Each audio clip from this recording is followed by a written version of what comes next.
Greetings, my loyal fans. Once again, I, Kazzra the Persistent, grace you with my retelling of our previous adventures, which will hopefully act as our memoir or possibly confessions when everything inevitably goes pear-shaped. Last time we met, our party entered the camp of the Redeemers, led by Maddox Glenbowen, who serves as both Imperial nobleman and part-time idealized revolutionary. We were given some insight into the political structure of the Empire as a whole. In summary, we appeared up to our necks in horse shit. This Redeemer lot, set to bring about a bright future, saturated with all the usual nonsense of equality and ethics, was gaining steam. Meanwhile, a shadow organization known as the Collective was experimenting with ancient and dangerous primal magics behind the scenes, their undoubtedly and wholly unethical interests likely boosted by the Imperial government, thus making our chances of getting answers without also becoming prime targets of conspiratorial arcane lunatics supported by a legitimate government about as good as my eyes suddenly growing back. To make matters worse, the Redeemers seemed hell-bent on eradicating this collective, and guess who would make excellent bait? The idea of dangling on a string to coax two groups of fanatics to slaughter each other wasn't exactly my definition of a sound plan. Still, we both wanted this collective for one reason or another, and that made us allies of convenience. To be fair, our lack of equipment and basic knowledge of the world at large was an even greater reason to keep these Redeemers as close allies for the moment. Still, I made it clear to my companions that our shared situation made it so the only people we should even consider trusting at the moment were each other. After a night's rest, we made off for the city of Ellis, a quaint city of elvish design, now home to a myriad of species. It served as a decent resupply and rally point before making way to our next destination, Silver City. With Bronwyn and Jessamine at our side, we entered the town proper and witnessed an argument between the city's current leader and an excited Imperial Templar commander of whatever sun-based faith these folks waste their time on nowadays. Although the argument ended without incident, that nagging itch in the back of my skull told me trouble was brewing in Ellis, and all over something called a goblin market. What the hell is a goblin market? So you have arrived in Ellis, this moderately sized city. A lot of the houses and stuff look very what you as players would recognize as Tudor in style, with wood timber, plaster. Very charming little city. Very clean, very well paved, very one and of the natural landscape. In the central plaza, there is a very large fountain, and the fountain itself is beautiful bronze, polished bronze. It's in the shape of sort of a cornucopia. It's a goat's horn. It is flanked by two elven maidens draped in traditional dress that look like Greek chitons, like fastened at the shoulder and draping.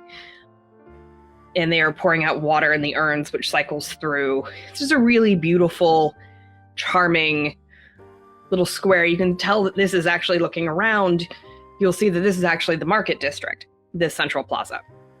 There's a blacksmith, there's a weaver, there's a leather worker. They're all sort of opening for the morning. You've arrived in the morning. And very much there are shopkeepers out and about on these pretty little cobbles, setting up displays for the day, and absolutely eavesdropping on this argument that is happening loudly in front of this fountain between this armored Templar gentleman and the Lord Keeper of the city. So as we said last time, there's an argument between the two of them. Finally, the Templar storms off, his armor clanking as he storms off down the plaza. And the Lord Keeper turns to your group once more with a description. He is a tall, dark-skinned elf, shaved head, largely, and he wears simple but very nicely made robes, on which also carries the insignia on the flag that you had seen outside of the House of Cellar. He approaches, opens his hand wide, and says, "Bronwyn, Jessamine, good to see you. Sorry you've arrived on such an unpleasant morning, but the day is still young." Bronwyn nods and says, "Goblin Market, huh? And you see that the Lord Keeper he nods and he says, "We have treaties for a reason. They are allowed to be here. We keep to old ways. That was part of our agreement, and we are following the law." Bronwyn turns and she just kind of nods along, and she sweeps over her hands to you and says, "These are some friends that we have recently made, and we are looking to outfit them.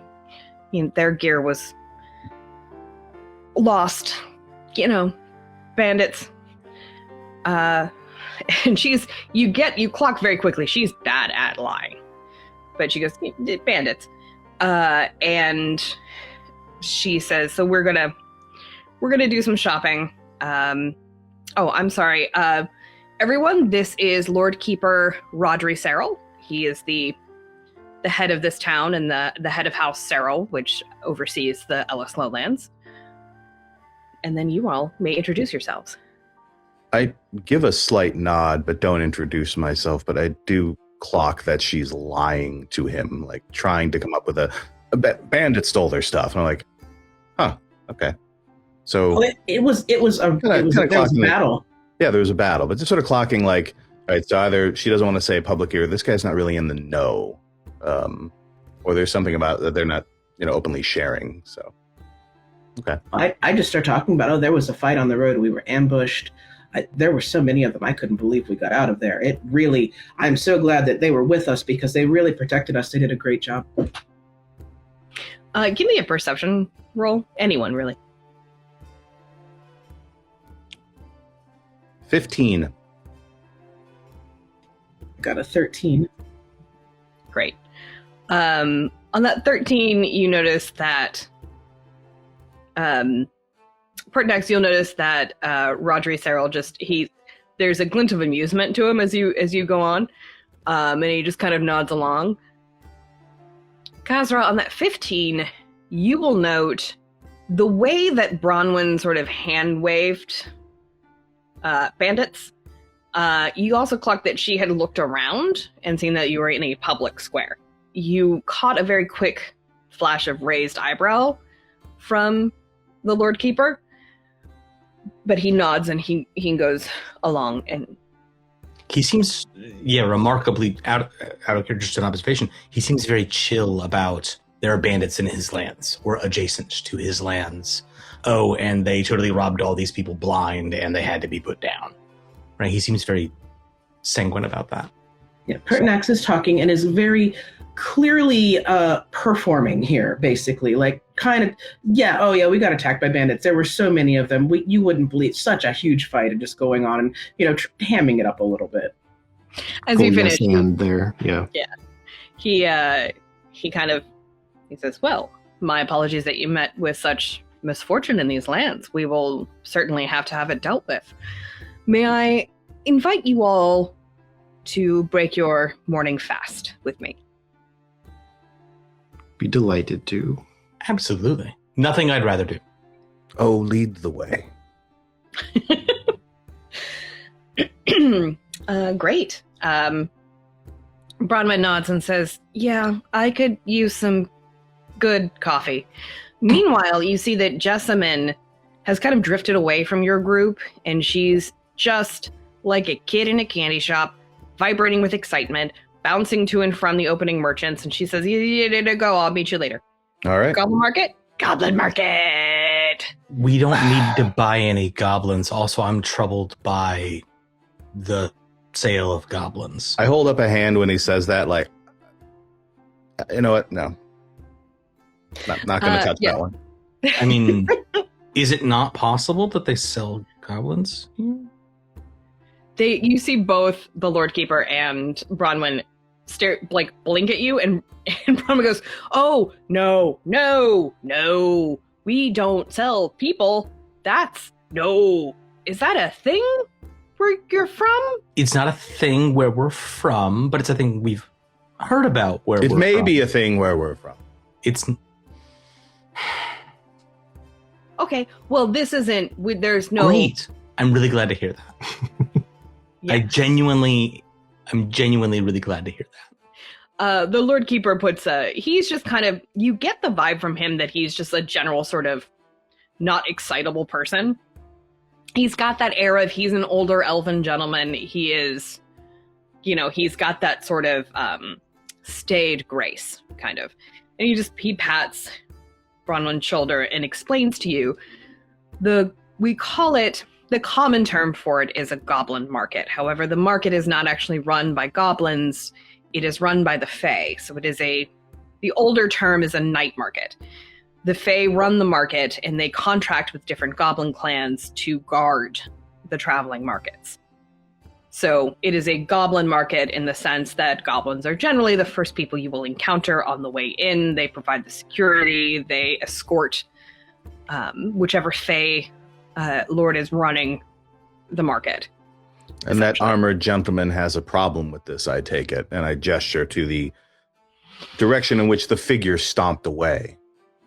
He sighs. He's like, yes, but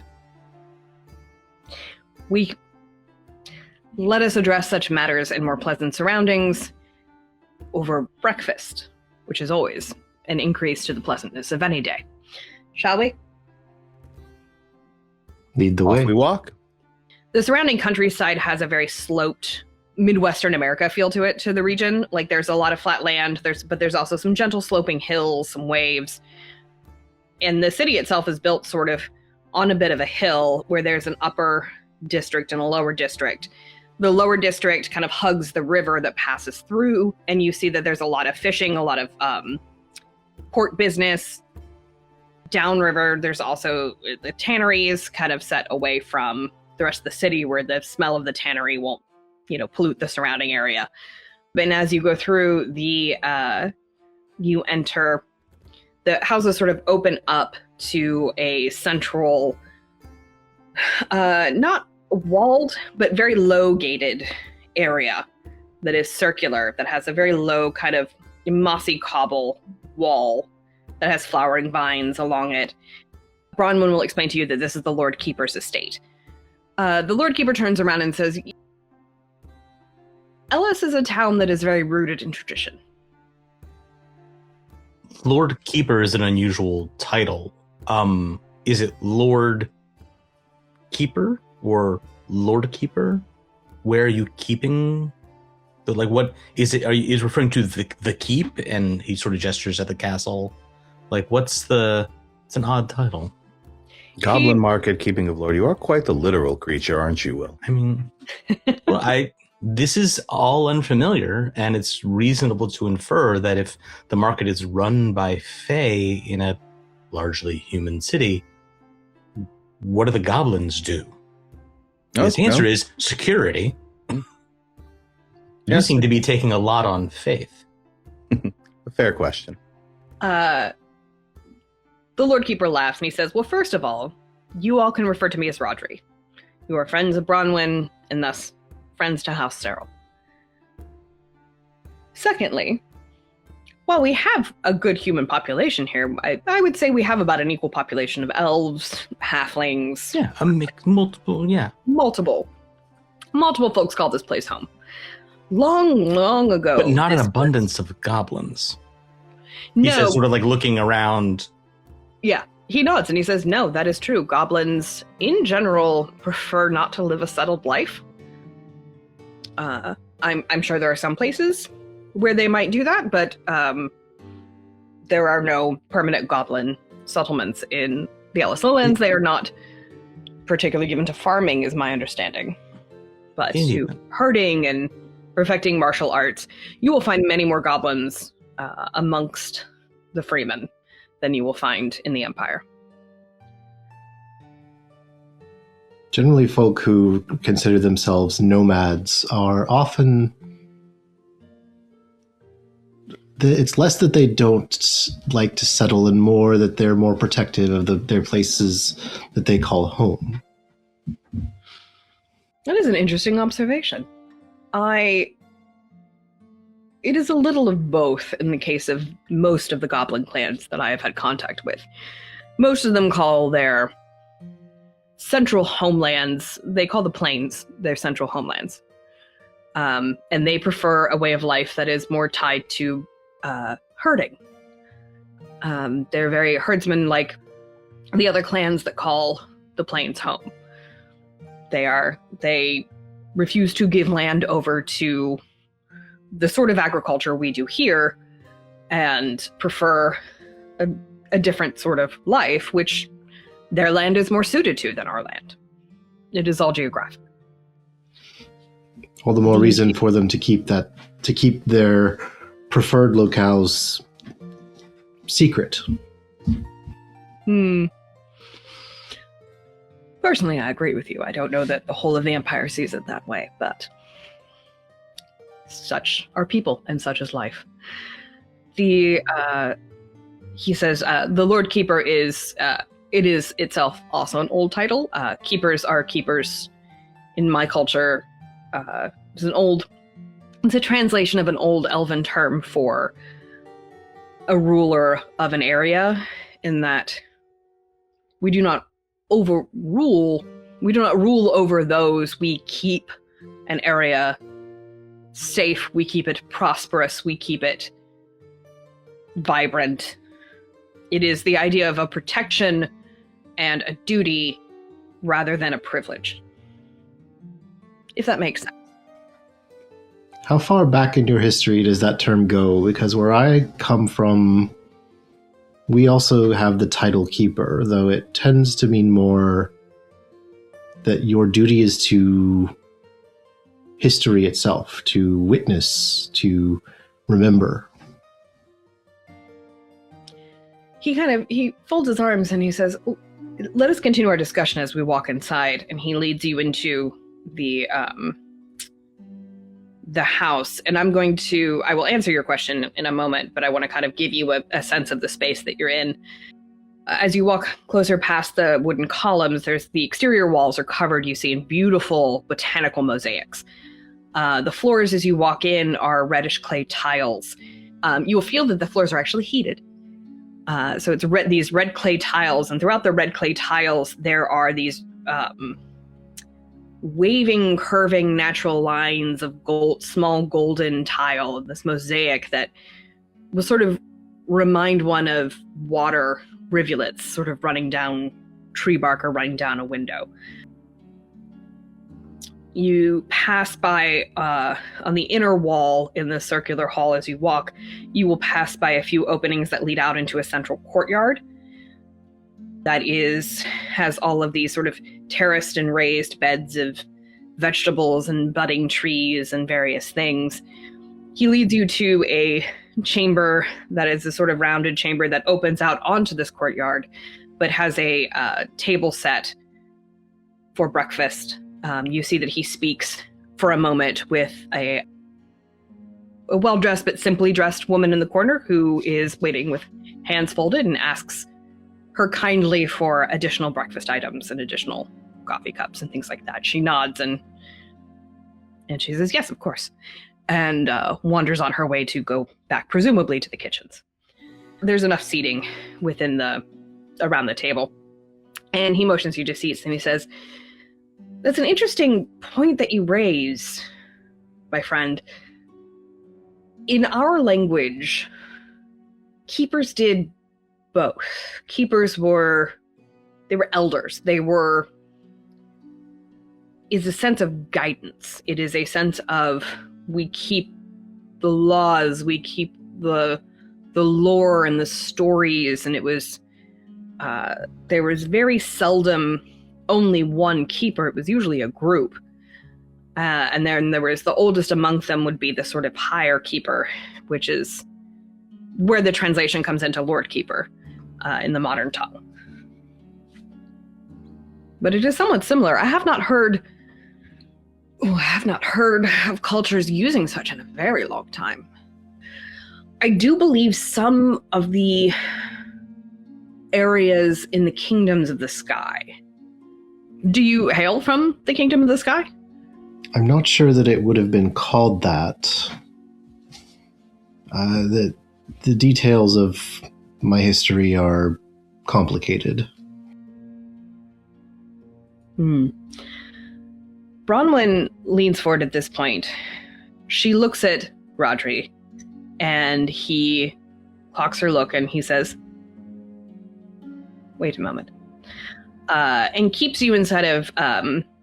He keeps you in sort of light conversation about the city of Ellis, what you might find within it, and the history of the Ellis lowlands of farming, and his house, and how, after the cataclysm, the elves of the lowlands were the ones to first really, like, they retained the knowledge of how to speak to the plants and speak to the wild, and how to, basically, they sort of started a second agricultural revolution, in a way.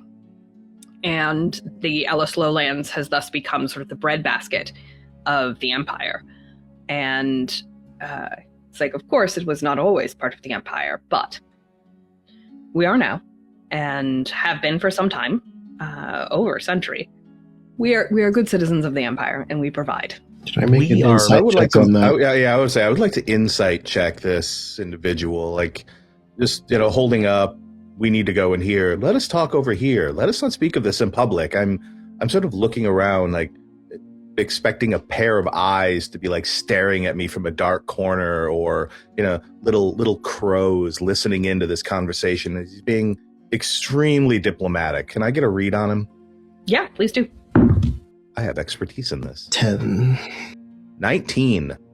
On the 10, he does seem very he seems to just sort of a cautious person. On that 19, he is waiting for the breakfast to return, and then for the servant to leave again before Bronwyn launches into what she's about to tell him. I had a thought, but yeah. I'm actually gonna just flat out say we're from Riven near the Bone Swamp. Jaxie is referring to his people in the broader sense. We, of course, are humble servants of the Empire, who are from Riven near the Bone Swamp. Jaxie looks over and sort of snaps to Will and says, "Do not speak my loyalty on my behalf." Completely understand. I was trying to provide a general sense. Do not. And he there's a low growl as he. I understand. Putting on my most pleasant smile. I understand that it won't happen again. Inter-party conflict, yes. Subtlety and nuance is lost, it seems. Very well. We can't all be as subtle as a wizard. Note that I didn't dispute whether or not that was true. Yeah. You see, most of us are from Riven. One of us would like to describe their own situation, but... Or not, as it seemed the case was earlier. Yes, Ribbon, Swamp of Bones, very well. Bronwyn is kind of face-palmed at this point, and is kind of looking at you, Will, through her palm, and mutters, "Riven isn't in the Empire." I don't know.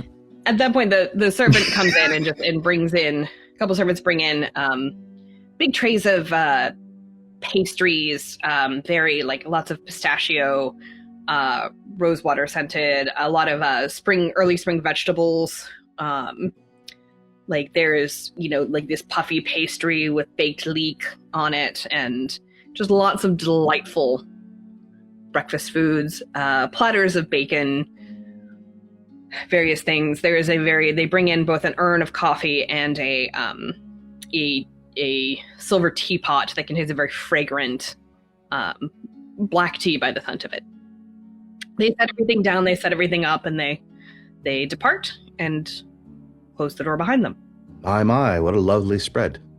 Pertinax picks up some pistachios and is just watching Will and Jaxiron and just kind of eating popcorn, having a good time. It was great. I use Mage Hand to pour myself a cup of tea, have it just float over to me. Wizards.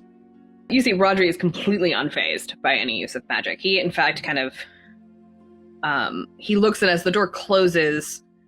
Give me a Arcana or Perception. Okay. 15. Great. 8. As the door closes, you can see it connects a rune that is etched into the door jamb. That is kind of nicely carved as part of the floral motif. Glows briefly. It is a very simple but effective privacy rune. So it is known that conversations within this room stay within this room. Yes, I look up and wait for him to begin speaking and saying what is truly on his mind. Bronwyn kind of drops her hand from her face and launches into the actual story of how they found you, where they found you, what they found. Basically, essentially decamps all of what they have found. All of what has occurred over the last few episodes. She says... You were given a really effective cover story. I don't add anything extra, so I just listen to it from Bronwyn's point of view and just take a note of anything that Bronwyn expands upon that we might not have known. Yeah. She does talk, you see she expands a bit upon the central part of that lab where they had been, the collective had been researching that cluster of source crystals. She says, from the orrery that was that was suspended above it, Jessamine thinks that they were studying the effect of source crystals on time and space and how time and space interact, which is... I don't know what to make of that. We did uncover many more notes that again pertain to the primary source of interest, being how the source affects Serenite, which is understandable as we're fairly certain that the collective operates out of the Silver City and not out of Pollara or Altera. So if it operates out of Silver City, its contacts, its higher-ups, organizers are probably part of those who benefit most from the Serenite mining and trade and refinement. So it makes sense that they're trying to find a way to enhance that silver. But I don't know what to make of the rest of it. I'm not a wizard. At that, my head looks up, but I just don't have anything to add. But I do just ask at the moment, Rodri, do you also wear the red sash of their organization, or are you something else entirely? He smiles and he says, not openly. But few do. I am not involved. I am informed and provide counsel. My son, whom I believe you have met, Tamsin, is more involved. But we share the same thoughts, orientation, and goals. A wealth of knowledge, that young lad.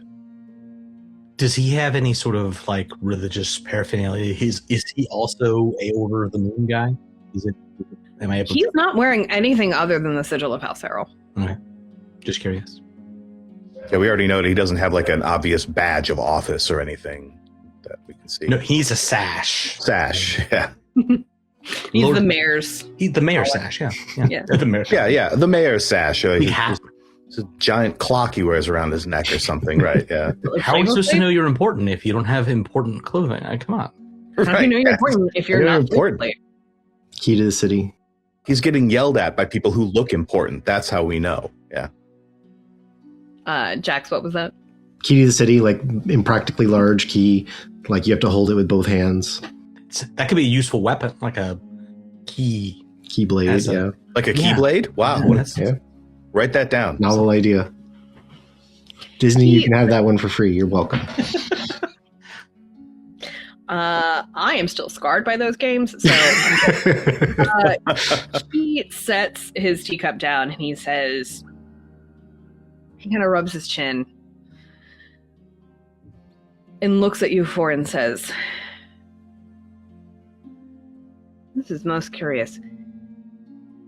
I find most curious the fact that none of you were affected by the source crystals. Indeed. That we can tell.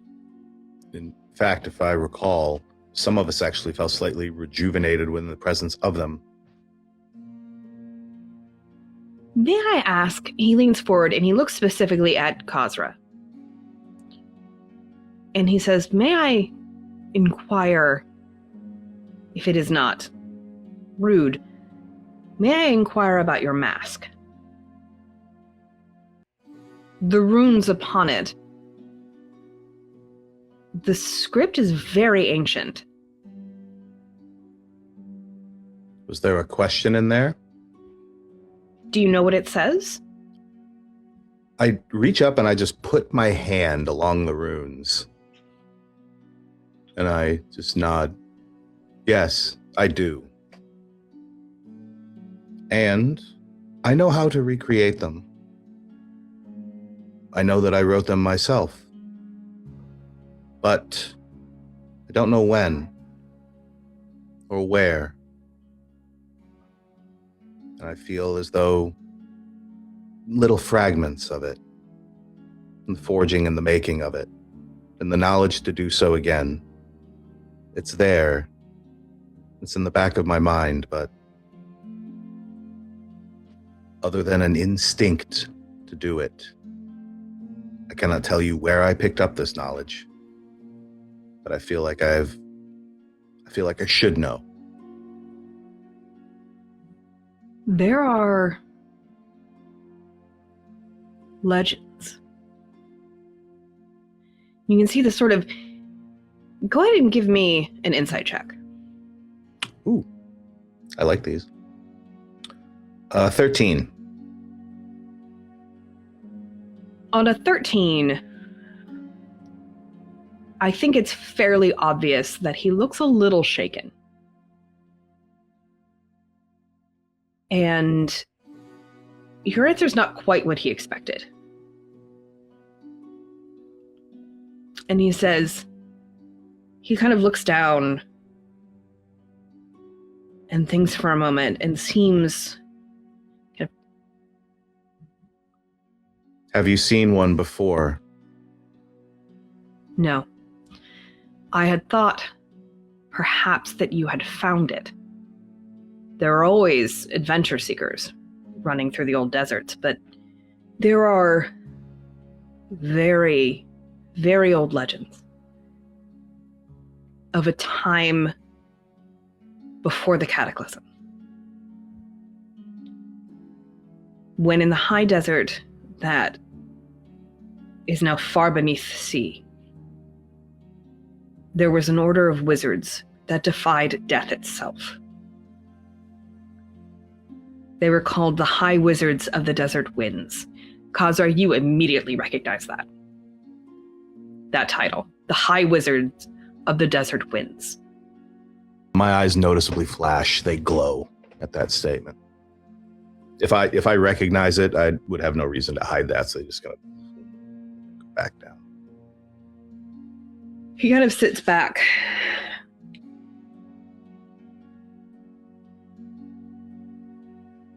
If you are indeed of their number,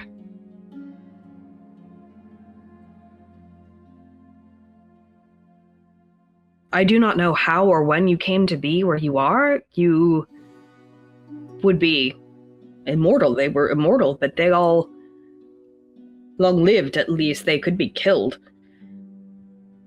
And indeed, most of them died in the cataclysm.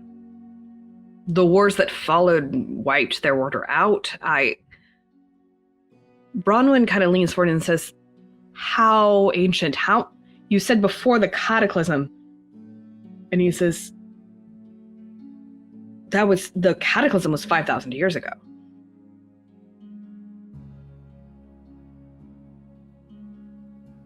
Our memories are fragmented, but none of us recall this cataclysm. Indeed, none of us recall much of anything of events of our past, but I feel something that would have been practically world-ending might have left some fragment in the back of our minds, but...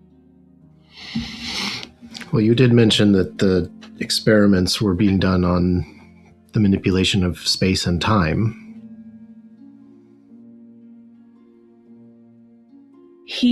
Rodri inhales and says, I would need to see. My son will likely bring me copies of notes. I am If you are indeed high wizard of the desert winds, I am nothing to you, but I am a learned wizard and very capable, I like to think, and an interested scholar. I would need to see the research. To be able to affect time and space is a power long, long lost to us since the death of all the world shapers. Does that word spark anything in my mind? World shapers? What is a world shaper? Every single one of you, the minute he says world shaper, that sounds familiar. Everybody give me a history check. Your difficulty here is going to be a minimum of 15. 18. 10. Nope. Just nope. Pertinax, you know in this minute that the term world shaper is a title. It is an order.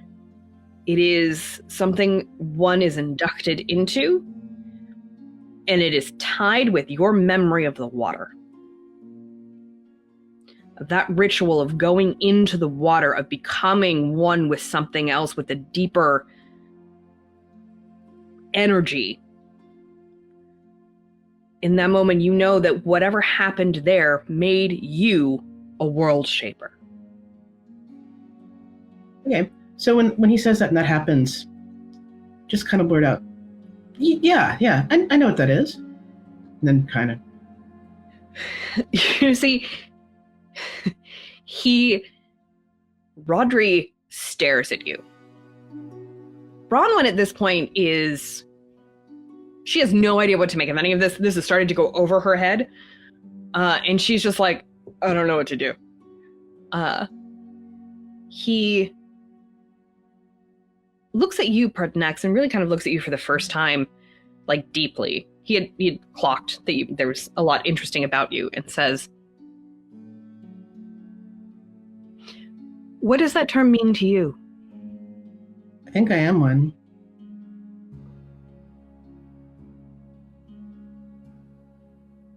You need a sash. Clearly I do. Clock, giant key. Yeah. I was trying to have this moment of tension here. When you say just casually, I think I am one, he exhales a long, slow breath of, I think you are too. And I think that's why the source crystals didn't affect you. Or made you feel better. I think this makes sense, because I think we all talked about this a little bit, right? About when we drank the water. Do you remember? Mm-hmm. Yeah, we all. Yeah. Yeah, We where each- everybody had a. Experienced a memory.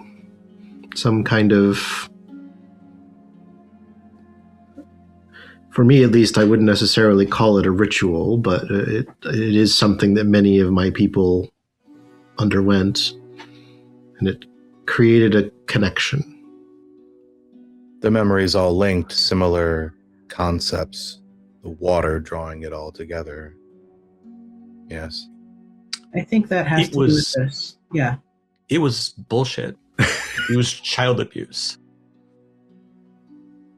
Is what it fucking was. And he sort of mutters to himself, like, and sort of catches himself. He's like, what? That was okay. Sorry, continue. Still working on that inside voice. You see Bronwyn kind of turns to you at the mention of the water, goes, wait, I'm sorry. You all drank the no-no water? And you're... For you, it is no water. For us, it is yes water. Because we're world shapers. Okay, let's not say that out loud anymore. Let us not jump to conclusions and realize we're not At even least exactly one of sure us what is a being a world world shaper means. Yeah, Well, it would using logic, if all of us were able to consume this no water and we haven't sprouted extra limbs or giant, monstrous, bulbous pieces all over ourselves, and we are allowed to be around this terrifying blue crystal and survive, then we all are. But does anybody still understand what it means being a world shaper, what a world shaper even is? I can tell you, Rodri says, what the old records say. One moment. I refill my tea. Where did the tea go? Was anybody watching? It just happened to just vanish somehow. You've seen Mage Hand, now Mage Straw. Just like I love this. Also, no water. We're trying to maintain a sense of tension here. I will walk to your office and smack you. So he leans back, folds his arms, and says,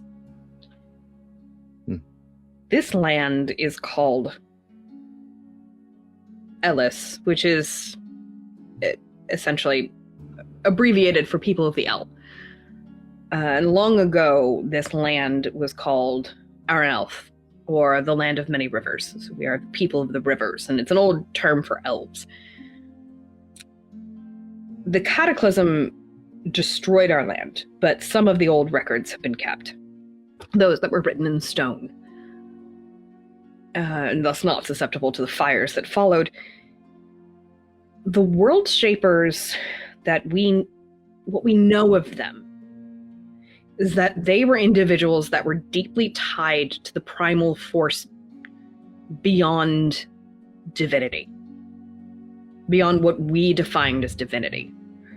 Essentially the raw stuff of creation, and that these world shapers were chosen from cultures all over the world by different methods, but they all shared a sort of similar ritual or rite or event that tied them to this source, usually by pushing them to the brink of where life meets death in some fashion, usually water. Wizards have long theorized that water has transmutive properties, and gateways are easier to... Gateways to other realms are easier to construct if there's water involved. It's not really understood how the world shapers were able to do what they did, but essentially they intervened on behalf of the world with the divine. They could talk to gods. They could walk amongst the gods and not go mad. They could speak with the spirits of the world. They could see the spirits of the world. They could see the vein of creation that ran through all, god and mortal alike, and they helped to maintain balance and to remind the gods of the lives of mortals, to advocate for mortality. I don't know much beyond that. Their ways were never written by law, I believe. It is something only understood when you were part of that order, I suppose. Although the world shapers were not even an order. Many of them, well, the supposed Council of Elders was made up of only world shapers, but the rest is conjecture. I'm sorry, I can go on as long as my son can. I apologize. There's an awful lot of information that is raining down upon us right now. And if there's anything that you can provide in terms of stories, written or otherwise, or books, I would be most interested in reading of anything you have written down. Even in the strangest and simplest of legends and fables, there can sometimes be an iota of truth that you can pull from them that perhaps we can use to understand. He considers this and says, I do not know if I have anything in my personal library here. I will check. I will look. Anything that I can provide, I will provide you. Most gracious, thank you. And we'll take the moment, like he's only sort of half following this conversation, but he does recognize when there's like a potential friend, ally in some really uncertain times. And he'll just sort of take a beat and just be like, thank you so much for your support. We really I realize that this may feel intimidating. This may feel like you're speaking to a high wizard of desert winds. You're speaking with potentially world shapers, but we're just people and we need your help. And really would appreciate anything that you can do to aid us in figuring out what's going on and potentially what we mean to this world in its current state. So thank you. He nods along. He says, yes, of course. I would help regardless. Even if you are merely people wrapped up into the collective's experiments and nefarious plans, I would still help. That is part of being a keeper. But yes, this has been a weighty conversation. I please partake of breakfast if you have not. Bronwyn, she sits and she sips her coffee and goes, this is a lot. So hey, how's your new Templar commander? He seems nice. And he just he gives kind of a breathy laugh and ups his forehead and he says, yes. Marcus Forte. Nice fellow. He comes to us from Polara, straight from the Order of the Sun's central temple. And I believe that much is fairly obvious in how he carries himself. He, like many within the central temple, are not tolerant of the Fae. The Fae are keepers of very old religions and very old faiths and various things that conflict with what the Order of the Sun sees as the laws of the Empire. What is that to them? Are the Fae are not themselves members of the Empire, are they? No. The Fae are the Fae. They are members of no nation. They are themselves. They are an entity, and I would not even say a society unto themselves. They are a force of nature.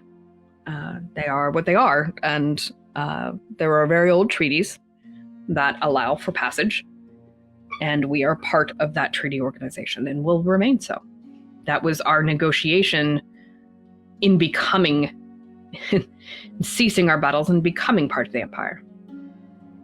Then the Order of the Sun has no claim to the Fae's standing or beliefs. Not here in the Ellis Lowlands, no. Yes, but whenever fanatics get in their head that something is rotten and some are going to erode their control over something, they tend to do things that cause a lot of unrest in their sweeping aims. This sounds less like religion and more like convenient fanaticism. To clarify something, is the Order of the Sun like a state religion sort of situation as part of its communion for the Empire, or does it exist outside the Empire? Just the Empire happens to be Sunite. I'm not sure what the right term would be. Aostrian. The Aostrian communion is the union of the three light orders. It is the Order of the Sun, the Order of the Moon, and the Order of the Stars. They together form the central religion of the Empire, which is the Aostrian communion. So the Order of the Sun The center of the Austrian Communion is in Palara, which is the seat of the Emperor.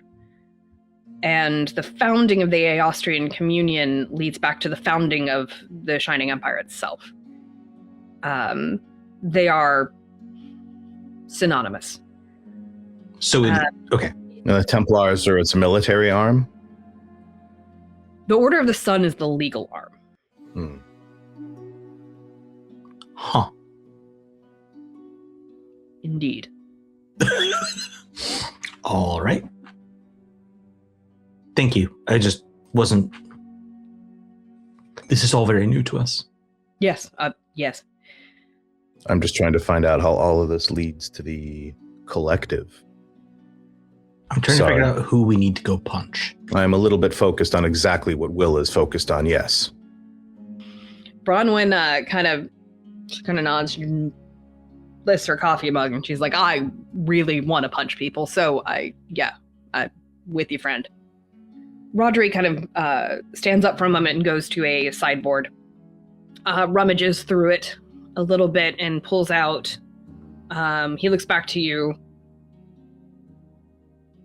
He says, Bronwyn, you and Jessamine are good for the market, right? Bronwyn thinks for a moment and goes, yes, I have one. And he goes, great. And he rummages through and he pulls out 4 silver chains with little silver amulets attached that look like little bottles almost. And he hands one to each of you. He tells you it is a simple talisman. These particular ones only last for about a day, about a night and day cycle. It contains essence of rowanberry, and this will protect you from any malevolent fey intent. Central for a goblin market, if you intend to go this evening. The market is open. They open from dusk to dawn. They set up on the west side of the city, closer to the forest. It is an experience, and if you can do so safely, I used to love them in my youth. Do you expect the Templars to in any way intervene or disrupt the market? That would be very ill-advised of them. And the Templar commander knows that. The Order of the Sun, recently the Austrian Communion has come out with laws within the Greenlands, which is across the ocean where Palara and Altera are. They've come out with laws against Fey traveling within the borders. They view them as a corrupting influence. They dare not go up against the Fey directly. The Fey are powerful. So instead, they try to enact laws that are equal to bargain magic that keep the Fey out of certain areas. So no, the Templar commander will not act against the market directly. He knows that is a losing proposition. Each market is headed by a central, powerful Fey figure. We refer to them as Fey Lords. The truth is, it's far more gender neutral. It's not a lord in a traditional sense of nobility lord. It is just a very powerful Fey figure. Indeed. But we also need to visit the regular market before visiting the night market, and a show sort of dressed in awkward clothes and tatters, shoes that barely fit. I believe you will find, for your fashion needs, Jessamine may have taken the initiative, so you should, when you finish with that, you may wish to intercept that. In the meantime, I have business to attend to smooth over from this altercation this morning. I will leave you to finish your repast. You obviously have free reign of the garden. If you wish to finish your breakfast out there or in here, your choice. And he pats Bronwyn on the shoulder and he says, have a good day, Bronwyn. And he looks at the 4 of you and says, safe travels to all of you. If you need anything, please reach out to me. This afternoon I will find time and I will go through my library and search for anything that may be of help. You may find additional help this evening at the night market. The Fae are old.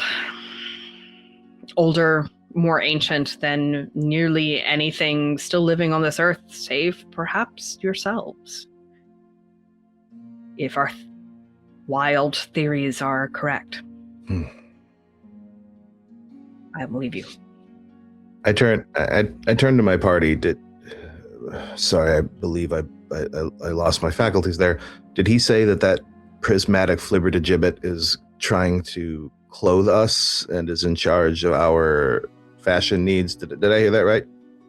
Yes, and we should intervene immediately. Immediately, yes. Should Let be us go. fine. Yeah.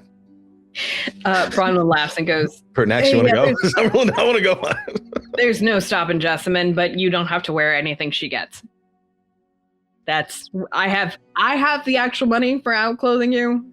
She just does what she wants to do. I'll wear whatever I get under my armor. I refill my tea again. Everybody give me a perception check. And you want to... difficulty 10. 12.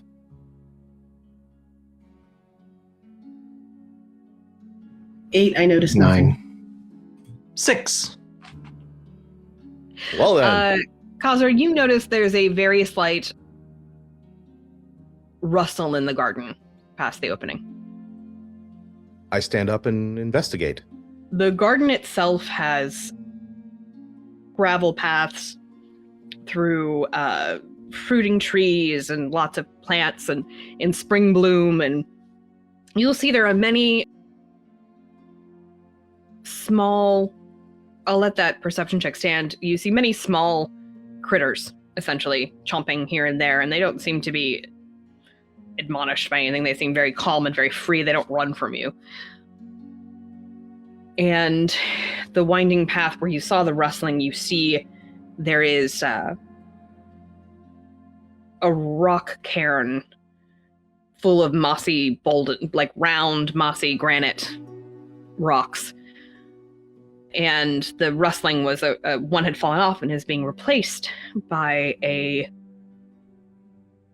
what appears to be a dwarven gentleman in build, an overall look, but he is rather peculiar.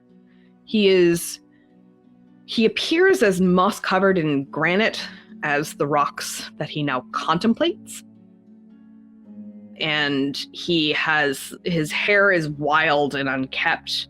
His beard is equally as wild and unkept. There are rocky beads and wooden twigs and leaves and sprouting things, and I think possibly a very small bird somewhere up here. He seems to have stood up from the ground almost, is kind of the impression that he gets, like he was part of the ground and then stood. Looks at you, takes you in, nods, points to a small stone on the ground and motions for you to hand it to him. I use Mage Hand and I hand it to him. Whoa. He has the rock as it drops into his palm, and he kind of traces a little finger up the ghostly hand of Mage Hand, which, Kazzra, you actually feel on your own hand. And he goes, and he puts it on top. House Gardener? I question him. He laughs. He like a very deep, rumbly chuckle. He says, house, land, a garden.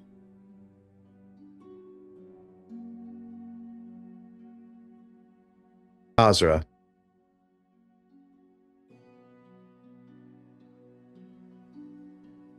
Boulder.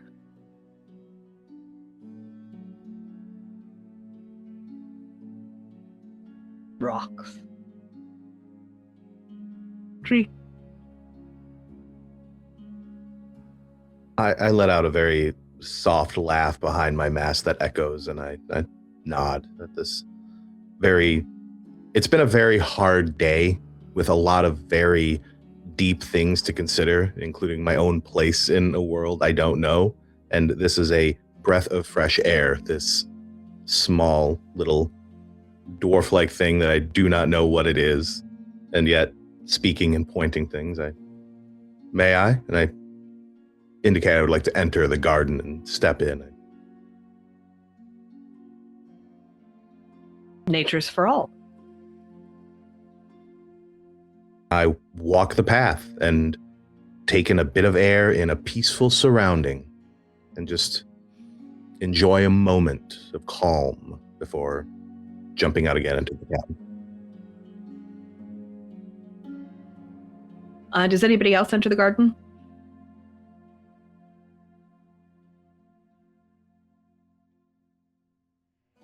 Are we being invited? I think is really the question. Like, if based on the, loosely disconnecting of the perception check versus everything else, odds are just as good that Jaxiron is just eating breakfast and not really paying attention to anything else. So, Yep, I think that's what Pertinax is doing as well. Just sit down, have a nice meal. Yep, I think you'll see Kazzra get up and enter the garden. I thought we were going to go see Jessamine, so I finished some time ago.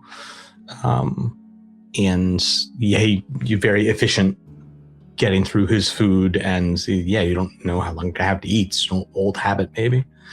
And we'll go join Kazzra in the garden, such as it is, the rock garden. You see the same thing he did. How precariously balanced does this cairn of rocks seem to be? It looks extremely precarious. Okay, yeah. I was going to walk over and examine it more, but I'm don't want to accidentally bump it and undo all of Boulder's hard work. You can roll an investigation. Okay. 14. Yeah. On that 14, I think that anything above 10, you'll notice that it looks precarious, but it isn't. It is very expertly stacked, where he has found the natural balance point of every stone that is balanced. It is perfectly balanced. Quick note, I'm going to put on, I will have put on the chain, the little dingus that we got a few minutes ago. I hadn't actually said that I'm doing it, so yeah, I say I'm doing it. He, on that investigation check as well, you will note on Boulder himself, give me Arcana real quick. The same, worse roll, but higher bonus, so 14. Okay, great. I got an archetype point. Yeah. You're a studied wizard. Will, you don't know what the fuck this thing is. Is it a stone person? Weird. Kazzra, you clock that it is indeed an actual dwarf with some sort of permanent stone skin effect. Stone skin is a spell more commonly used by those of druidic orders versus wizards. So, likely conjunction, this guy's probably a druid. After a few minutes, Bronwyn finishes her meal and kind of calls out to you in the garden and says, if you want to go to the market district, we can head out whenever. As you leave, Boulder kind of playing with another rock in his hand, and he looks up at you too as you leave and says, balance is essential. If one is to shape the world? He gives a long laugh and he says, everyone shapes the world in some sense, even if it is a very small impact. Small impacts are all connected. Nature is all connected. The thing is, there are those who want order, who believe that order is the central foundation of the cosmos. But it isn't. It's chaos. It's chance. And those who do not understand that fundamental chaotic aspect of balance. And he just kind of taps the cairn, and it falls. He shrugs, waves goodbye at you, and sits back down. Thank you, Boulder, for the moment of clarity. And Kazzra uses Mage Hand to just balance one rock on top of one of the larger ones and leave it there. And I leave. This was kind of, I don't know how Kazzra's going to react to it. I might go back in there. Because Kazzra as a creature who is very focused on the natural order, the order of things, the balance in things. It's pivotal to how understanding life, death, these are resonant things within him.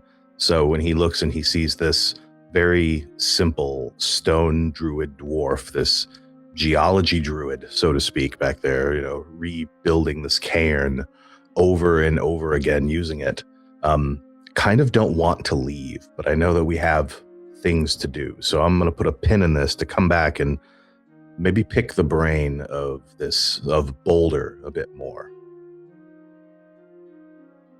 You head out from the Lord Keeper's estate. You can see that a lot of the pavilions, as you have finished up breakfast, a lot of the folks in the pavilions it is thinned out. Fires are being banked. Cleaning is underway, things of that nature. And you can head back down to the market district.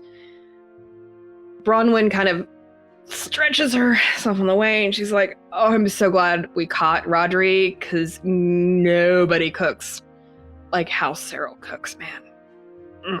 So good." As you can tell that, Will, you'll pick up that soldierly just excitement about good food, because it's so rare. You get good food. Yeah. And food, large quantities. Yeah. Not having to pay for it. Right, exactly. Yeah. Not having to just cram it down your throat. Well, then I guess it's a good thing I took a whole bunch of this bacon for later. Pocket bacon! I mean, better pocket bacon's a recurring joke in the Mighty Nine. I'm a little worried about I offer Bronwyn a piece of bacon. Why not? She takes it, no questions, and eats. I just lift up my mask and a piece of bacon just goes up, hand comes, the mask down. That's it. I love it. Yeah, so you approach the market district again, and you can see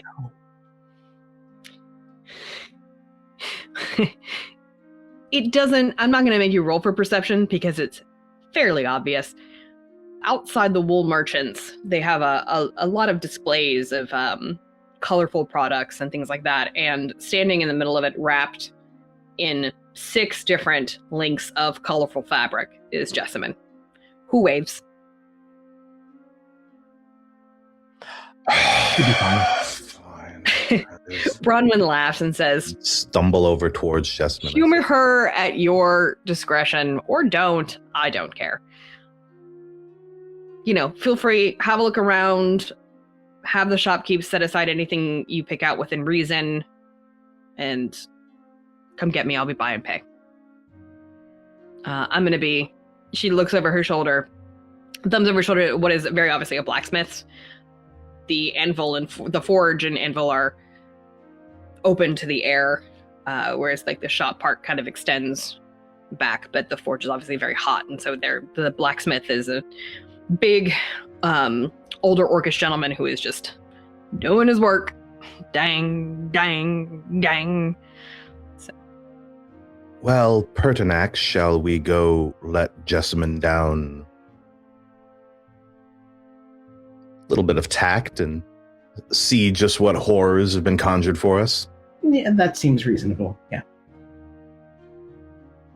Will moves to peel off and is fully intending to head over towards a more sort of militaristic kind of weapons and armor and things like that. But I like to think that he something catches his eye and instead kind of peels a little further off than he had intended at first, and maybe see something like a shop selling various musical instruments and things of that nature instead, which is not where he intended to end up, but perhaps sort of kind of ends up. Let me see what's going on here first. That can wait. What is all this? Jaxiron, is there anything in particular you were looking for? Where is the market in relation to like where the goblin market is going to be set up, assuming it hasn't been yet, since it's referred to as the night market and so forth? Yeah, the goblin market appears, you were told, on the west side outside the city. Okay, It so just not appears. here. Yeah. Okay, so lacking that, I think he would probably... No, I think he would just go with the others to see what Jessamine is up to. So Jessamine stands under the many links of fabric and is next to an older halfling woman who sits on... You can see this woman has the height of a halfling, but she is spinning with something called a drop spindle, which needs length and height as it spins wool.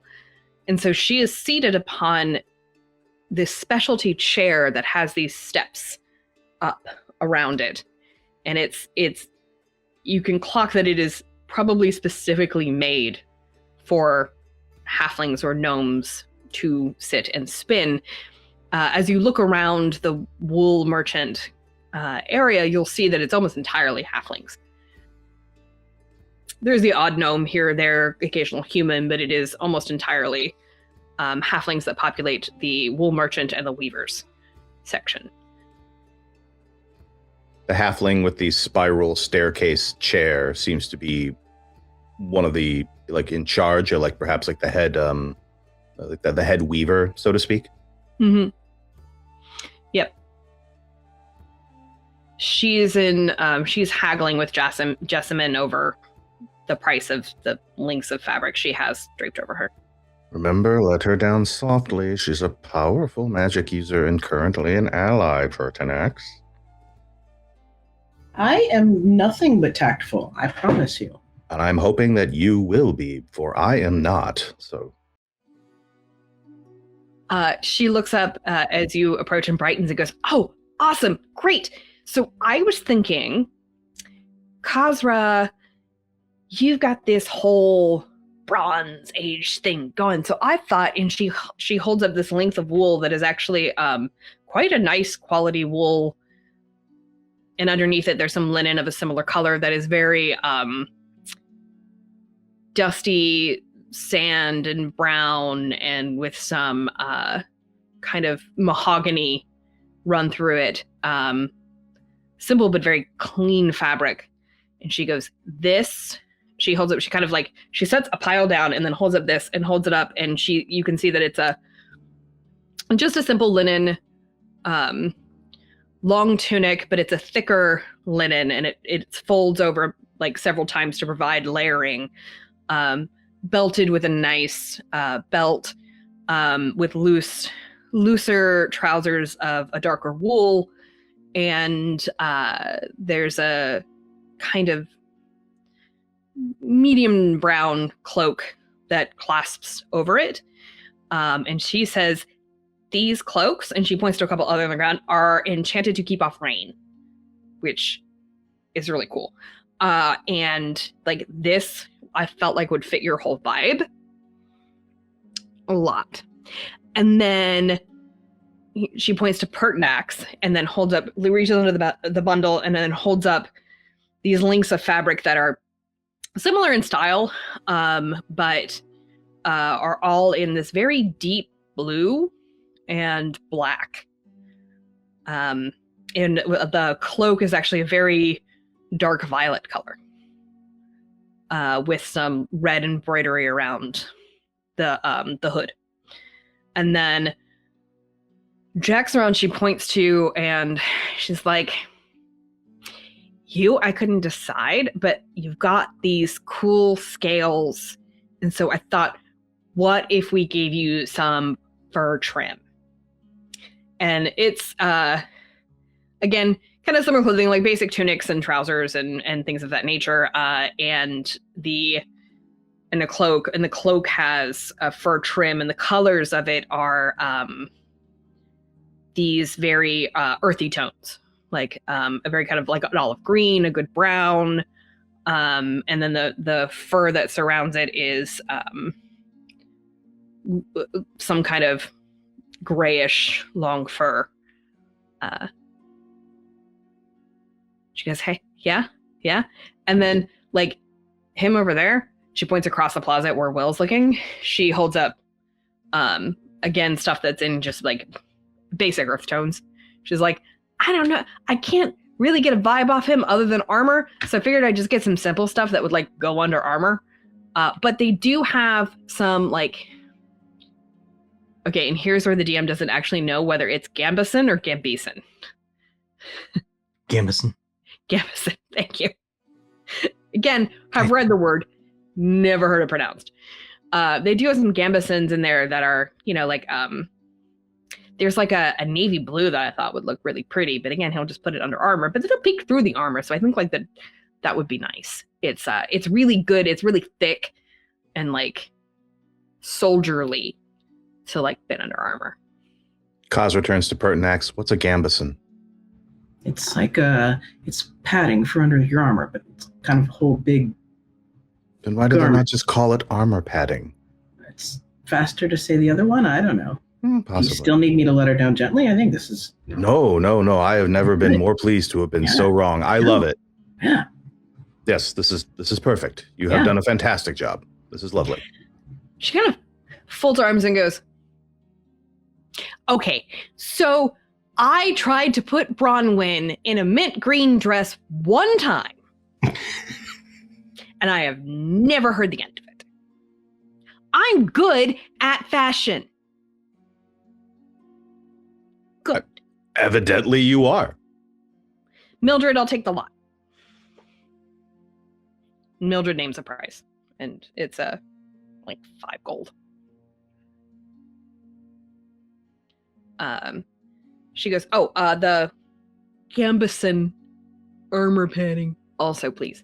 The navy blue one. And she nods and she tallies on about 30 more silver for that. Armor padding. It's like one syllable. It's one. Over in the music shop, you can see Will, the shop has some really finely, beautifully carved lutes and pipes and string instruments of various flavor. There's a harp. Everything seems to be various types of wood. And polishing a standing harp in the corner is a very tall, tawny-furred Firbolg. Nice. I walk in and I don't even know necessarily what I'm looking for necessarily. This is more like he's sort of like, these look interesting, not necessarily knowing, not coming in with any particular goal in mind. And thinking back to the morning, where he was just sort of like, kind of just tapping away with that chunk of stone and driving Kazzra a little bit nuts. Quick reminder, y'all have heroic inspiration, except for Kazzra. Thanks for that. Yep. Just in case people forgot from the previous episode. Because they forgot, Will's a petty bitch. Also, I only get to hand it out to 2 people, so I feel like that was an easy choice. Yeah. I did use mine, so I don't have Oh, yes. Thank you. And so just sort of like eyeballing it. So he's like looking at, I don't know, like maybe, I don't know, that was kind of fun. Maybe like looking at like, small, he also recognizes that he's not going to be like setting up shop anywhere, right? So like a harp, an upright bass, probably out. So he's maybe looking at things that are a little bit more on the portable side of things. I don't know. And apparently he's allowed to just get things, so let's take them up on that. And, you know, he kind of looks over at the Firbolg and says, what's good?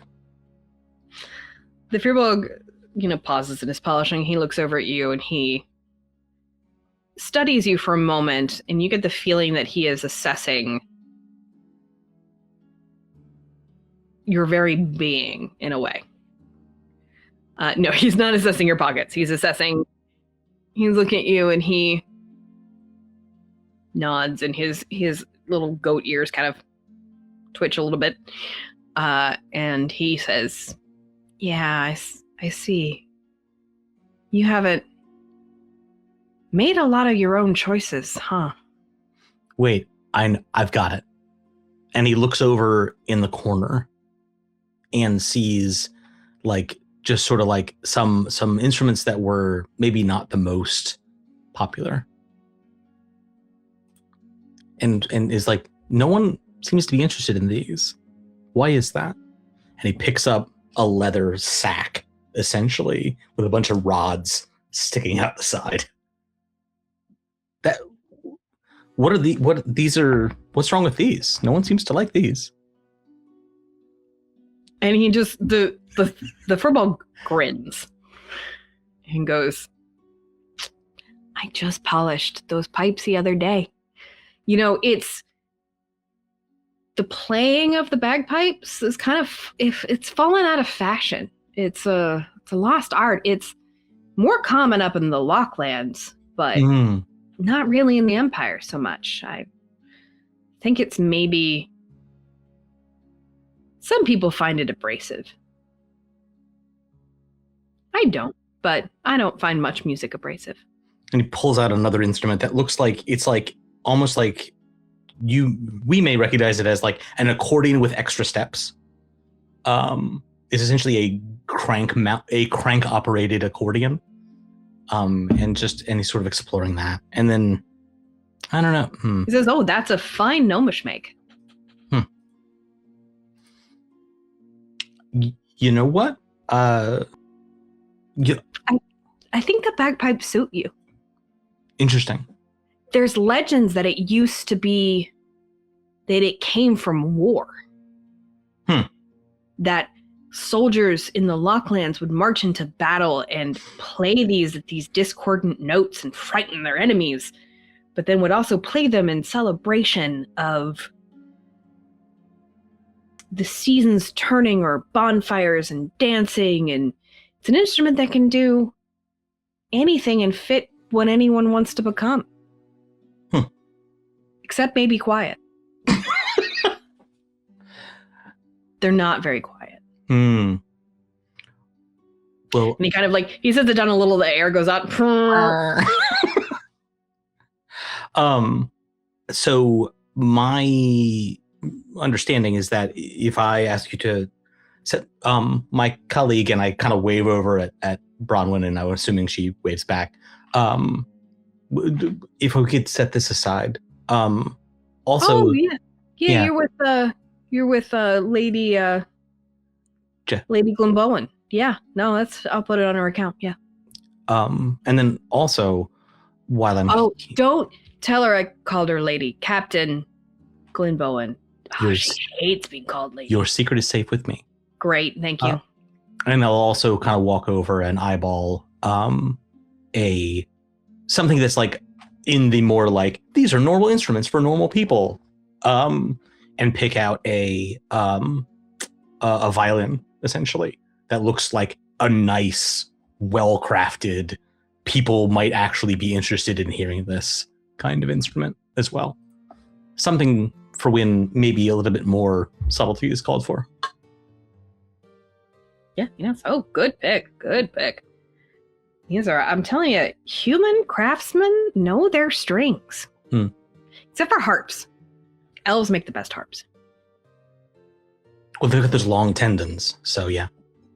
Dexterity, yeah. Yes. Pertinax is going to wander over and join you in the music shop. Kind of stands there for a moment and picks up a lute and says, I think I know how to play this. Oh, And starts playing it. there you go. Give me a performance check.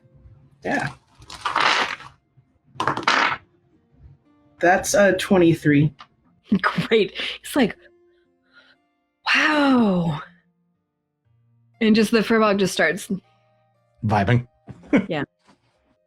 I think only Chris will understand this, but this Firbolg is absolutely my brother-in-law. Yeah. He's in the band. Yeah, but we'll take this too. Yeah. Great. Yeah. Okay. Cool.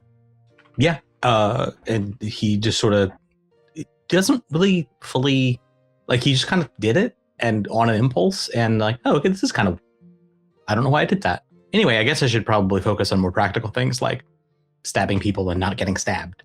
Oh, we can play together. It'll be great. Yeah, like this morning, except with actual instruments. Yeah. This is just a long trip to get us to the Dragons from Scratch episode where we start a band. So go back and watch. It's great. Yeah. Half and half. Threw me for quite a loop, that one. Not gonna lie. Like and subscribe for more. The Firbolg pats his chest and kind of nods his head to you and goes, well, it was a pleasure to meet you all. If you need anything, I'm Reggie. And over there, if you're looking for arms and armor, there's a leather worker and the blacksmith. You'll find Lady Captain Captain Glimbowen over there. Yeah. I eyeball it from across the way. It looks like a leather shop and like, are we talking like basic stuff or like the good stuff? You would probably need to, go ahead and roll investigation. Well, specifically. Go ahead and roll it with advantage too. I'm less trying to spot it, and I guess more just asking him like, this is probably not your department. Oh, you're asking, like, you're saying it out loud. And he goes, they've got good quality stuff. Okay. Nothing that's really enchanted or anything, but you're not going to find that much outside of Silver City. Or maybe the night market. I don't know. Perhaps. And thank you so much for your time. And I'd head over to the blacksmith. Sure thing.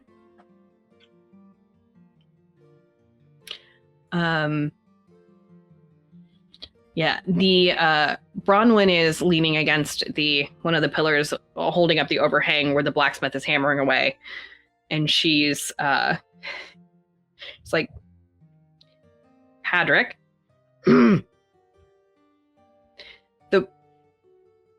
I need and she's just kind of like back and forth. He's mostly speaking in grunts, and she's trying to negotiate for an order of short swords, and when that will be shipped to Silver City, and various like that. And she kind of looks over at you and says, Padrick is one of our suppliers for the city guard in Silver City, so just checking in on an order with my loquacious buddy Padrick. Yeah, well, inside they've got some ready-made weapons if you need anything. Go ahead and look. Padrick like turns around to resume arguing. He resumes grunting. I go over to the blacksmith and just sort of like, do you only have metal and leather here? He keeps hammering, but kind of gives you a look as he hammers and goes, yeah. Oh, okay. Thank you.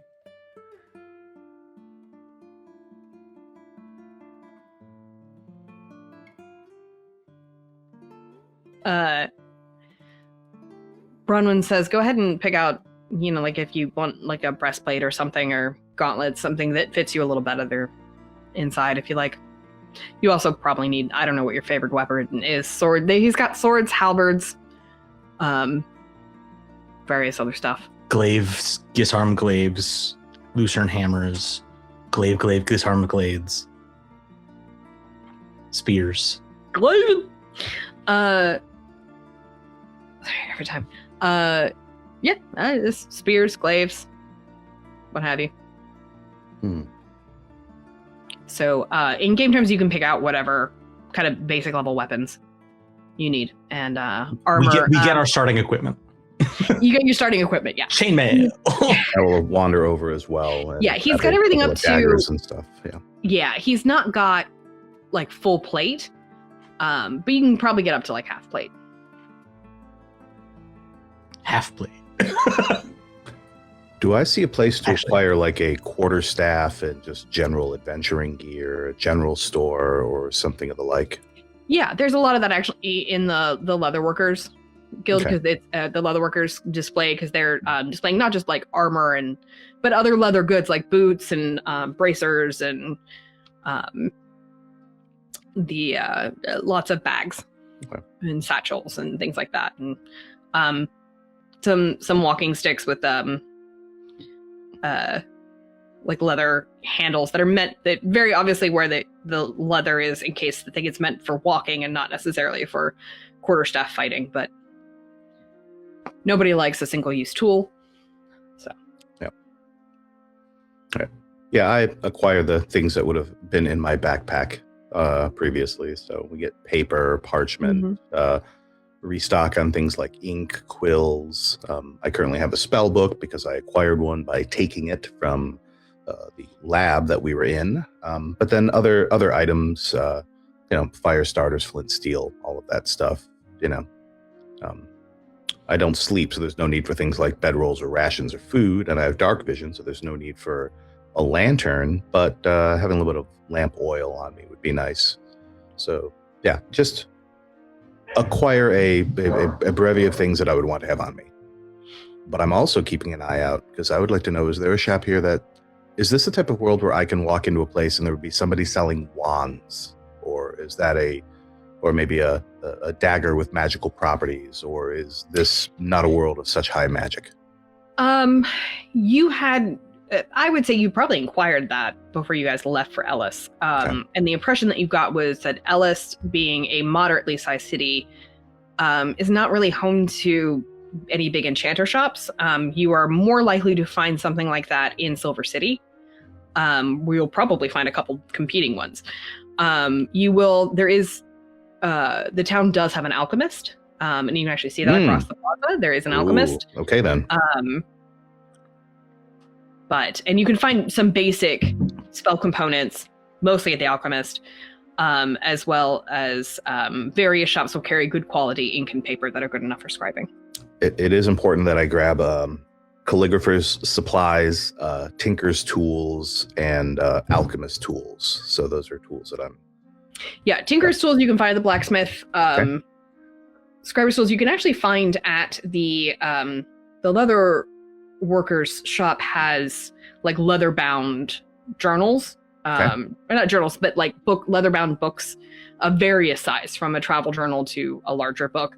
And then has extra paper besides that for like extra folios for insert. And because they carry that, they also happen to carry ink and things like that. So ephemera. Excellent. And the rest you can get at the alchemist. Jessamine will join you at the Leatherworkers and tell you that she had the clothes that she bought just sent up the street to the tailor. She's like, the tailor is great. She's real fast. So. Does the blacksmith work in stone hewing or just in metal craft? Metalwork. If you want stone hewing, you'd need to visit the Masons Guild. Yeah, so Jaxiron will have looked around the blacksmith and, picks up several of the larger weapons and like actually like holds them out at arm's length, like in one hand, sort of like, just holding them almost at their maximum reach. And it, you can tell even with that he's straining to hold them up, but you can tell he's testing them for something as he's sort of like hefting them in one hand. And after he does this a few times, he turns and asks the blacksmith, "Where do you source the hafts for these?" He has handed off his work to an apprentice, and he says, "The wood? Yes. The wood comes from the woods." Are they? Is it a particular type of tree? Is it? Do you Yeah. machine it? Do you? No. Good oak. Good strong oak. Some ash. Different good hard woods. A carve. So these are carved by you. A carve. It's fun for me. You have found a true savant here, I can tell. I like he holds up the wood half. He goes, good linseed oil. It's nice. Shine, not slippery in the hand. I agree. He says, "Can I ask you for?" He holds up one of the. He's got a trident and a great axe in his hand, and he says, "I will take this," and like takes the trident to one hand, and he looks at the great axe. He says, "Can I ask you for this part? I don't need the head, but I would like your work on the haft." He holds up a finger and he goes over to a box in the corner and he picks up a couple, actually, that have not been fitted with heads. And he brings them over to you and lays them out. And there are a couple different, and some of them are plain, and they range in, there's an oak, there's an ash. One is sort of a darker wood that he says is a type of walnut. And a couple of them have, the oak one in particular, around the base of the great axe haft and around the head are these really nice carvings of acorns and oak leaves. And he says, if anyone asks, you're going to buy a head from me later. I'm not in the Woodworkers Guild, so I'm not really supposed to sell just the wood.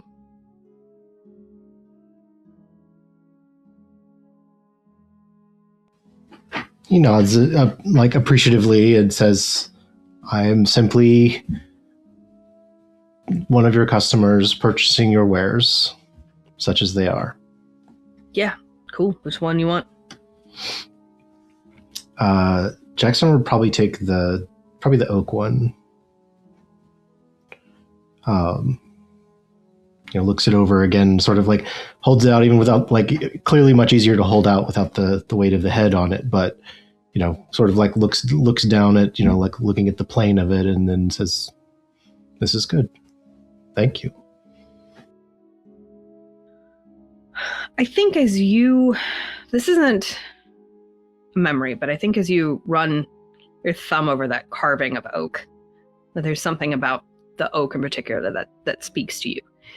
And Padrick notices you admiring that carving. Mm-hmm. And he leans closer again and he says in a very low voice, "Oak Father, we remember." He pauses, like sort of like tilts his head slightly in the direction, of Padrick's whisper, without really like looking at him, but then just kind of like, nods a little bit, just knowingly, or not necessarily knowingly, but just like acknowledging what was said, and then says, "Yes, well, thank you again." Yeah. Not like. And he nods ahead, and you can see beyond the market plaza there stands really a very freshly constructed, what looks to be a house of worship. And you can sort of infer that is what they call the communion hall. Markings of the three orders. There's a sun, moon, and stars, yes. Yeah. Okay. I assume, Kazzra, you're seeking out the alchemist? Yep, there are things that I need to acquire there, so. Right. Mm-hmm. Anyone else accompanying him to the alchemist? Strange I would be brews, going- anybody? I don't need to narrate this whole thing, but Jaxiron would be going to the masons and the leather workers to get very precisely measured, like sort of pieces to assemble this axe himself. Gotcha. When you say you're going over to the alchemist's place, he says, grab me some supplies. I feel like I might know how to use those. Give it a shot. Somewhat. Supplies. Hmm. Mhm. Supplies. Supplies. The alchemist. Also some anti-venom, some vials of alchemist fire if they have that. And he like rattles off. I'm like stopping, and then I turn. He thinks better. He's like, wait, hold on. And then Pull like out. just sort of like snaps off like enough sort of like various alchemical gear for a squad of about our size without even he's just like he clearly wrote. It's like that should cover us for the next week or two. So I just fold my arms for a moment and listen and nod as everything is stated to me, and then just sort of let out a deep sigh and turn and wander off towards the alchemist shop to pick up this laundry list of things to thank you. take care of any malady. I give a soft wave over my shoulder, like yes, as I head to the alchemist shop. Asks, I mean. Jaxiron, the stonemason is actually, the alchemist is on the way to the stonemasons. For a moment, you guys are walking sort of in that same direction. Mhm. Okay. So you'll catch sight of when the alchemist, again, also has sort of an open air area. You said I'm walking with Jaxiron. Yeah. Yes. I At question least for a little bit. your handles. They seem to be missing the business part. I had him wrap this all in burlap so that it Oh, wouldn't necessarily be obvious that one of them's missing a piece. So, Then I would. You had him wrap the stick in burlap? well, I have two things, could it right? I have be? the trident and the I know. the haft of the axe. So, This is like peace bonding at a convention. Yeah. You put a little zip tie on it. I'm just imagining like the haft of an axe wrapped in burlap. It's like, that's a stick. I know what it is. Sir. I'll inquire to Jaxiron, though. How has your shopping gone? Better than expected. I did not expect to find quality craftsmanship. Not that I would think worse of people for it, but smaller cities, and also, who knows? I mean, it sounds like we may have been gone a long time, so I have no idea what the state of craft is these days. This little town is full of surprises so far, I will admit. I'm looking forward to see what I find in the alchemist shop. Shall we meet back at the fountain, say, in perhaps half an hour or so? Of course. Jaxiron, I'm going to say that stay with me for a moment, because as you pass, he's saying this as you near the alchemist shop, which is this Tudor style house, green painted, with a sign that very clearly indicates it's an alchemist. But there is an open air kind of port to the side as well, where several potions and things are brewing. And outside, sitting on a stool, you will both see is a tall, gray-furred herongon. Which, if you're unfamiliar with a herongon, it's a big rabbit. It's a big rabbit person. And he has in front of him a holder filled with eggshells, with eggs. And he holds one up to the light, and he has a lit candle, and he has a container, this little like stylus that has a cup at the top.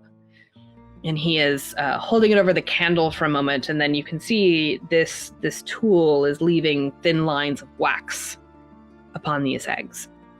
And Kazzra, we will get to your shopping in a moment, but first, the sight of these eggs, Jaxiron, is going to trigger a memory for you. You've just returned home from a time away. You have a sense in this memory, as the kind of world fades around you, that you feel you were troubled. You were at some sort of meeting some kind of council, and there were wizards there. There were high wizards of the desert winds, and they were discussing something about entropy. And a lot of it was certainly over your head. You've not studied Arcana to the degree of any wizard, much less a high wizard of the desert wind. And I think as you have arrived home, you have sought a place of safety, and that is the nursery cave. So tell me what it looks like inside this nursery cave.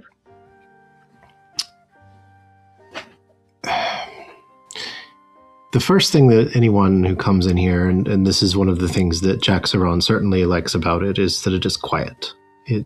There is a stillness here that is hard to find elsewhere. Like even in the places that Jaxiron would consider serene, they aren't quiet. The forest is full of life, full of energy, full of the moving and breathing of the trees themselves. And here it is not that. There's an anticipation here of a feeling of safety, yes, but not necessarily safety in the sense of nothing here that it has to be protected, or that it has to be guarded, or those things do happen, but it is more it's more a feeling of potential, that this place is where it's where new fledglings are born. It's where new life begins. It's where people, where his kin start and learn to be part of the tribe, of their, to become a member, to truly become a member of their society. And so it retains that feeling even for him now, years later, of that this is, everything starts here, and that from here everyone is equal, and that it's the ways that we care for those who come from here that but enables the paths of what comes next, whatever that might be. Yeah, built into the cave, there are several kind of naturally sculpted, like they're sculpted by hand but fit into the natural aesthetic of the cave. It's a very warm cave. It is low lit by these kind of golden bioluminescent plants, and that also emit warmth. And you know it to be very old druidic magic. And throughout the cave these shelves are lined with straw and fluff and soft things, and they cradle these large eggs in various states of shell setting. And into the main cave enters one of the elders. Probably you hear footsteps behind you, and the elders are known to take turns tending the nursery cave. And breaking the stillness, you hear like a gentle chirping. And as you turn around, you'll see through the hall that leads into the cave, 6 small yellow canaries flit through, followed by an older-looking, silvery-colored dragonborn who enters and sees you and says, "Welcome home. You seem troubled. Would you like to talk about it?" He looks and takes. There's a knowing in Jaxiron's face, or seeing this person, this elder, that he's caught between like wanting to be reverent and also wanting to play it to try and be normal, right? It's not just like, okay, be cool, don't freak out. It's more like that he knows the elders don't want the kind of reverence that they might command, but nonetheless they do command it, by virtue of just who they are. And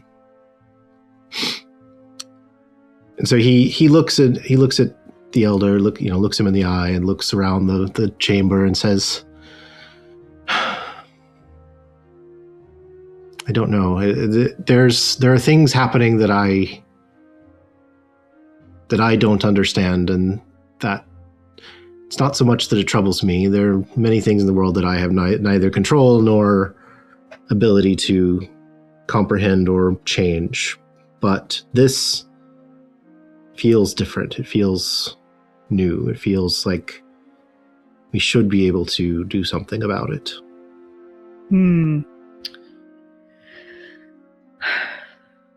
Many times I have heard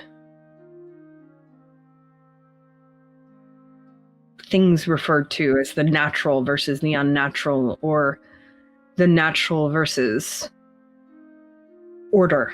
That order is somehow viewed as something unnatural imposed upon the natural. But the truth is, the world is made of both.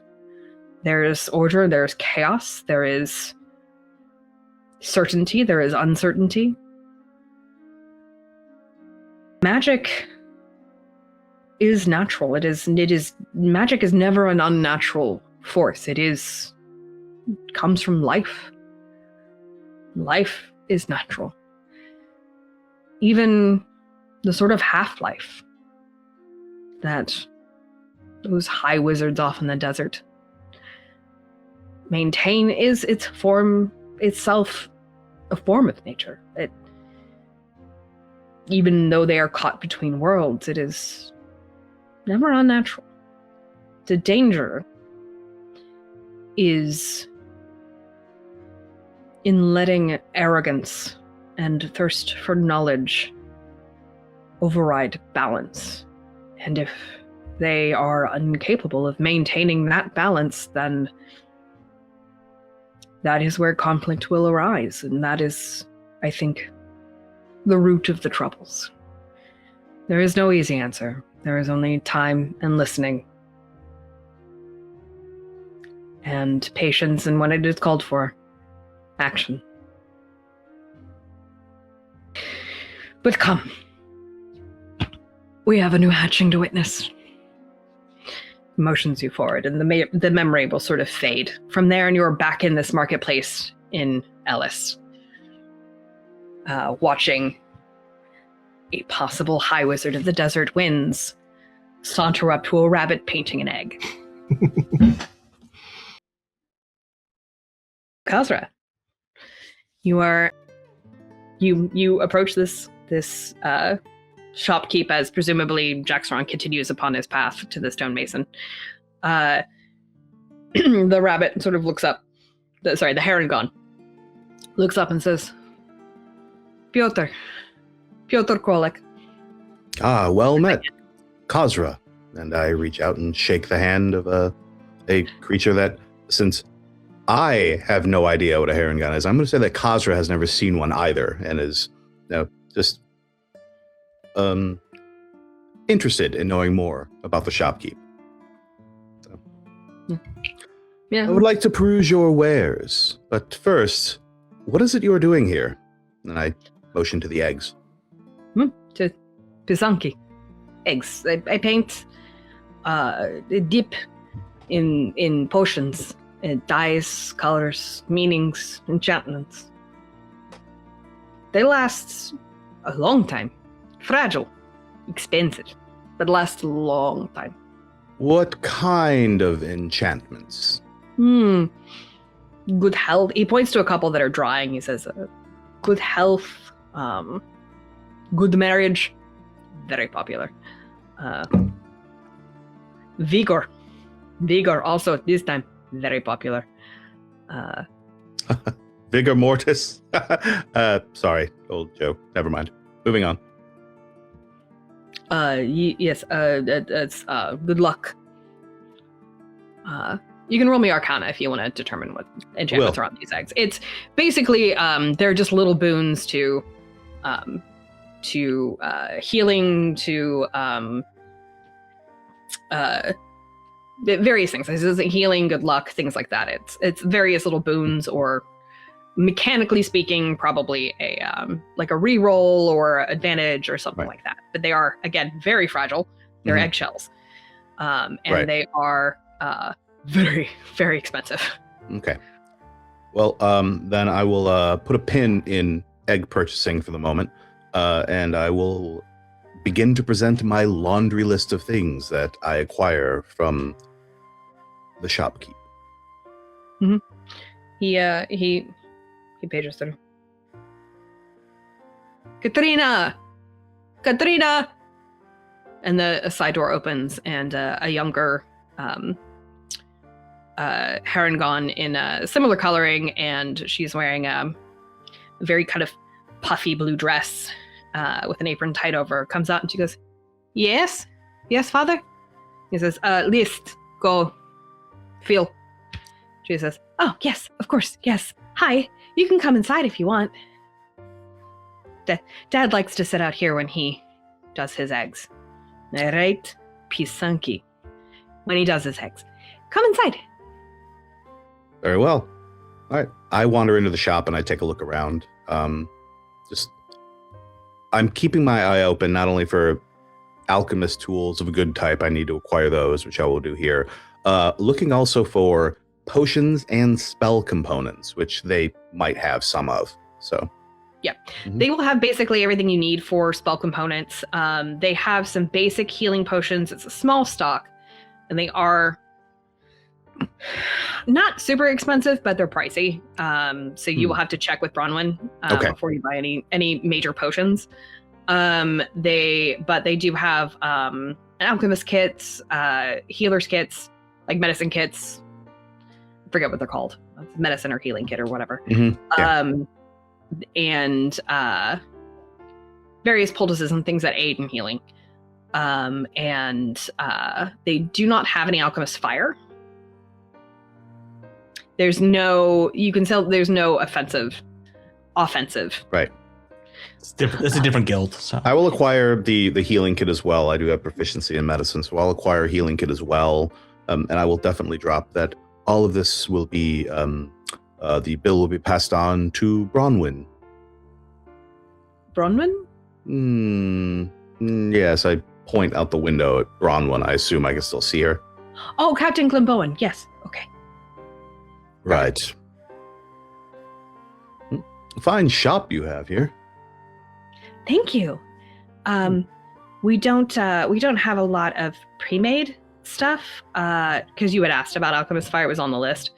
And she says we don't have a lot of like acid or alchemist fire or stuff like pre-made here. That's not tends to get us looked sideways since Dad's not from the Empire. He's from, we're of the Empire now, but he's not like from here. He's from the Dales. So but we do have the ingredients, if you know how to make it. So you're welcome to add those to your tab if you know someone who can make acid or alchemist fire. Yes, Katrina. There's bottles and things. Yeah. Please do add them. Sure. And for acid as well. Great. And do you want all of this sent to the guard commander's estate in Silver City? This is where Captain Glenbowen usually sends her stuff. Or do you want me to ask the captain? I will ask and I'll return. I believe we will be taking it all with us when we leave here, so there'll be no need to send it anywhere. We shall collect our items shortly. I'll pack it up then. I'll pack up the glass bottles and stuff real nice. Got it. Excellent. Thank Great. you. As she kind of smiles nervously, like her little rabbit lips twitch, and you're like, you can see buck teeth. Insight? Is there? If you want to, yeah. She's young. Oh, okay. Yeah, she's like a teen. You can tell kind of from her demeanor and just like, this is like, she's just been given this responsibility, kind of teenager. Following in the traditions of the family, maybe first season running a storefront, sort of like that, right? Yep. And you are, you cut a bit of an unusual figure. And so she's like, kind of like, she's just coming, like, she really wants to ask you questions and is not. And so she's just kind of like chattering. I go find some kind, it's an alchemist shop, so I also assume like healing balms and things. I go find find whatever they would have that would be like their moisturizer or aquaphor and kind of look at it like, and I'll add that as well, for obvious reasons. And I crinkle my mummy fingers. She goes, hold on. And then she goes behind the counter and starts digging in a basket, and she comes out with a simple like clay pot, and she goes, I made this myself. And she kind of like, she's holding out, and you can see that she has she has like 3 main fingers and an opposable thumb. But they're very like, they're not quite, they're more hand-like than paw-like, but they're not paw-like. And her palm, the skin on her palms is very similar. And you would clock as well that these heron gods are not wearing any footwear, that they have rabbit legs, and that it's those wide rabbit paws that end at the bottom on their feet. That's good. That's lucky. Yeah. Stop. And she holds out that thing. She says, I have problems in the winter with my paw pads. The pads of my paw. Yes. Yeah. You can tell that that's maybe like a thing that they don't really talk about. And she goes, it's dry. It gets really dry. And your secret is safe with me. It's not really secret. We just don't. It's like talking about your body odor, kind of. I take a look at the pot and grab it from her.